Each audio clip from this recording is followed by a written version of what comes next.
La deuxième erreur que les grimpeurs les plus sérieux commettent le plus souvent est de ne pas appliquer les principes de la surcharge progressive. Pour imager cette erreur, prenons l'exemple fictif de Dave et Martin. Martin grimpe régulièrement, 3 à 4 fois semaine, mais sa passion pour l'escalade commence à faiblir. Martin est plutôt gâté par rapport à son physique. Grand et athlétique à la base, il a rapidement franchi les premiers échelons en grimpant les cotations V5-V6 dès ses premiers mois d'escalade. Dans son élan de performance, il a alors décidé de s'imposer une routine quotidienne de renforcement du corps et de finir chaque séance avec des tractions sur la barre ou du campus sur le mur afin de s'épuiser complètement. Après un an à suivre ce régime, il faisait partie des quelques grimpeurs de son gym à grimper quotidiennement des V7. Sa progression a stagné pendant 2 ans et Martin ne sait plus trop quoi faire pour remédier à ça. Il ne peut s'empêcher de se comparer à Dave qui grimpe depuis environ le même temps et qui vient d'enchaîner sa première V9. Dave ne l'a pas toujours eu facile depuis ses débuts en escalade. N'ayant jamais été naturellement doué dans le sport, il partait de loin le premier jour où il a grimpé.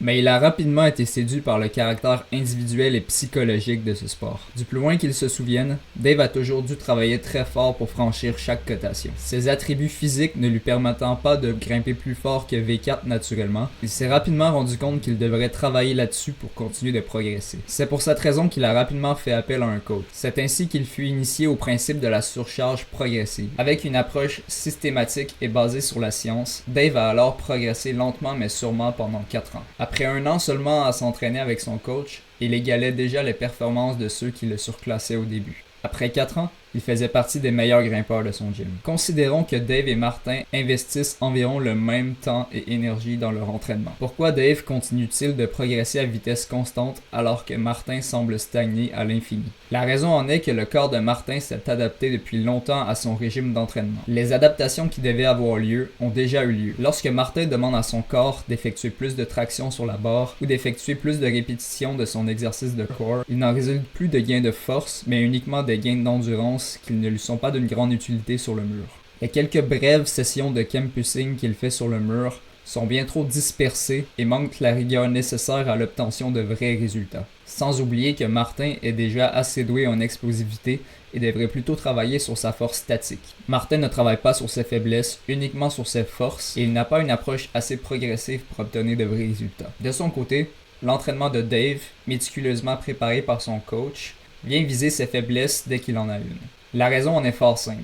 Il est beaucoup plus facile de progresser dans ses faiblesses que dans ce en quoi on est déjà très fort. L'entraîneur de Dave vient systématiquement ajouter du poids aux exercices afin de venir stimuler une constante adaptation en force. Alors qu'au départ, Dave n'était capable que d'effectuer 4 tractions en étant assisté de 10 livres, il est maintenant capable d'en effectuer 4 avec un poids de 60 livres ajouté. De son côté, Martin est capable d'effectuer un nombre très élevé de tractions au poids de corps, mais est beaucoup moins fort que Dave lorsqu'il s'agit de faire des tractions avec du poids ajouté. Pour résumer, appliquer les principes de la surcharge progressive signifie qu'il faut s'entraîner de manière intentionnelle et augmenter la difficulté de l'exercice presque à chaque séance. Dans un contexte de progression en escalade, il est souvent beaucoup plus pertinent de venir augmenter le poids plutôt que d'aller chercher plus de répétitions ou de diminuer le rest. La raison en est que ce type d'entraînement ne vient pas stimuler beaucoup d'hypertrophie musculaire et garde donc l'athlète léger tout en augmentant sa force maximale. Ce principe s'applique tout particulièrement au bloc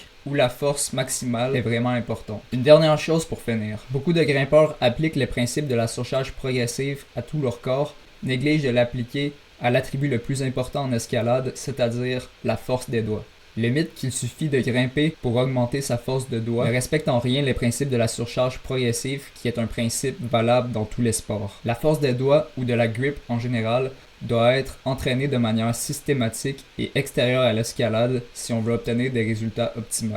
Il est toutefois nécessaire de réduire son volume de grimpe lorsqu'on travaille ses doigts et ses avant-bras, et donc je ne conseille pas aux grimpeurs ayant encore des lacunes au niveau de leur gestuelle sur le mur, des lacunes au niveau biomécanique ou un manque de force physique en général de trop focus sur la force de doigt. En effet, la force de doigt n'est qu'une toute petite partie du puzzle de l'escalade. Son entraînement devrait être réservé aux grimpeurs ayant déjà résolu une grande partie de ce puzzle, c'est-à-dire les meilleurs grimpeurs de votre gym par exemple. C'était la deuxième erreur que presque tous les grimpeurs sérieux font. Va visionner la première erreur si ce n'est pas déjà fait, ou abonne-toi à ma chaîne pour ne pas rater la troisième.